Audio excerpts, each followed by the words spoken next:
नमस्ते, म डाक्टर रजनी लामा, MD microbiologist. Triple sugar ion अथवा TSI टेस्ट, यो टेस्ट गरेर ग्राम नेगेटिभ जीवाणुले ल्याक्टोज, सुक्रोज र ग्लुकोज यी तीनटा सुगर्स फर्मेन्ट गर्छन् कि गर्दैनन्, यी सुगर्सहरू फर्मेन्ट गरेपछि ग्यास प्रोड्युस गर्छन् कि गर्दैनन्, अनि हाइड्रोजन सल्फाइड प्रोड्युस गर्छ कि गर्दैन भनेर जाँचिन्छ। यो मिडियामा TSI ट्रिपल सुगर आयन अगार मिडिया हुन्छ। यो मिडियामा ग्लुकोजको मात्रा सबभन्दा कम हुन्छ, जुन चाहिँ 0.1% हुन्छ। त्यसपछि सुक्रोज र ल्याक्टोज 1% इच हुन्छ। यसमा अरू पेप्टोन्स पनि हुन्छ। त्यसपछि फेरिक अथवा फेरस आयन्स हुन्छन् अनि सोडियम थायोसल्फेट हुन्छ। यसमा pH इन्डिकेटरको रूपमा फिनोल रेड हुन्छ। यसमा के हुन्छ भने यो मिडियामा बट र स्ल्यान्ट हुन्छ। हाम्रो नन ल्याक्टोज फर्मेन्टर्सहरू छन् भने यिनीहरूले ग्लुकोजलाई फर्मेन्ट गरेपछि स्ल्यान्ट चाहिँ pH इन्डिकेटरको कलर चेन्ज भएर पहेँलोमा बदलिन्छ। के हुन्छ भने यसमा अब ग्लुकोज चाहिँ चाँडै नै युज्ड अप हुन्छ। सुक्रोज र ल्याक्टोज जुन चाहिँ फर्मेन्ट हुँदैनन् तिनीहरूले चाहिँ बसिरहन्छ। अब यो जुन स्ल्यान्ट पहेँलो भएको छ त्यसमा चाहिँ यो मिडियामा भएको पेप्टोन्सहरूको पनि ब्रेकडाउन भएपछि चाहिँ फेरि पनि एल्कलाइन इन्भाइरोमेन्ट क्रिएट हुन्छ र pH इन्डिकेटर जुनले चाहिँ अघि स्ल्यान्टमा पहेँलो भएको थियो त्यो पुनः रातोमा बदलिन्छ। बटमा चाहिँ अक्सिजन नपुग्ने भएर बट चाहिँ पहेँलो नै बसिरहन्छ। त्यही भएर नन ल्याक्टोज फर्मेन्टर्सको हकमा TSI को reaction alkaline slant by acidic butt अथवा red slant by yellow butt हुन्छ। त्यस्तै गरेर ल्याक्टोज फर्मेन्टर्स छन् भने चाहिँ यसमा भएको तीनटै सुगर्सहरू फर्मेन्ट हुन्छन् र acidic slant by acidic but, यानि कि पहेँलो स्ल्यान्ट बाई पहेँलो बट नै हुन्छ।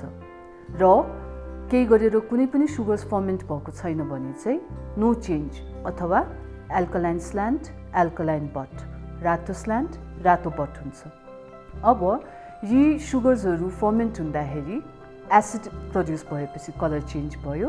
अब ग्यास प्रोड्युस भएको छ कि छैन भनेर हेर्नको लागि चाहिँ केही गरेर ग्यास प्रोड्युस भएको छ भने यो मिडियामा क्र्याक्सहरू देखिन्छ अथवा बबल्सहरू देखिन्छ अथवा यो मिडिया चाहिँ पुस्टअप हुन्छ। त्यस्तै गरेर अर्को हामीले यसमा हेर्ने भनेको हाइड्रोजन सल्फाइड प्रोड्युस भएको छ कि छैन। अर्ग्यानिजमले केही गरेर हाइड्रोजन सल्फाइड प्रोड्युस गरेको छ भने चाहिँ यसमा भएको फेरिक अथवा फेरस आयनसँग रियाक्ट गरेर फेरिक सल्फाइड भन्ने कालो कम्पाउन्ड बनाउँछ जुन चाहिँ देखिन सकिन्छ। अब हामी TSI टेस्ट गर्न गइरहेका छौँ। यो टेस्ट गर्नको लागि चाहिने सामग्रीहरू स्ट्रेट इनोकुलेटिङ वायर, TSI अगार मिडिया अनि 18 देखि 24 घण्टा इन्क्युबेट गरेपछि ग्रो हुने कोलोनीको कल्चर प्लेट। TSI टेस्ट गर्नको लागि एउटा स्ट्रेट इनोकुलेटिङ वायर लिने, त्यसपछि यो कोलोनीमा एउटा कोलोनीमा छुने अनि यसलाई TSI अगार मिडियामा इनोकुलेट गर्ने। त्यसको लागि TSI अगार मिडियाको बटमा स्ट्याप गर्ने अनि स्ट्रिकमा यसरी स्ल्यान्टमा स्ट्रिक गर्ने।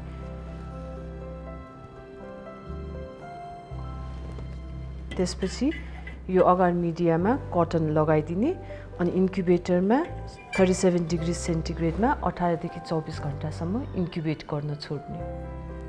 18 देखि 24 घण्टापछि TSI टेस्टको प्रोबेबल रिजल्ट्सहरू, एउटा चाहिँ पुरै मिडियाको कलर चेन्ज भएछ, yellow slant by yellow butt, acidic slant by acidic butt. यो भनेको अर्ग्यानिजमले यो मिडियामा भएको तीनटै सुगर्सलाई फर्मेन्ट गरेको छ। त्यसपछि ग्यास प्रोड्युस भएको छ, यहाँ मिडियालाई माथि धकेलिदिएको छ।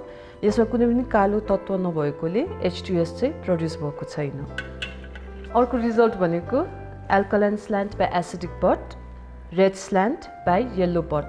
यसमा अर्ग्यानिजमले ग्लुकोजलाई मात्र फर्मेन्ट गरेको छ, ल्याक्टोज र सुक्रोजलाई फर्मेन्ट गरेको छैन। यो मिडिया अलिकति पुस्टअप छ, त्यही भएर ग्यास प्रोड्युस भएको छ, H2S चाहिँ प्रोड्युस भएको छैन। अर्को रिजल्ट भनेको नो चेन्ज।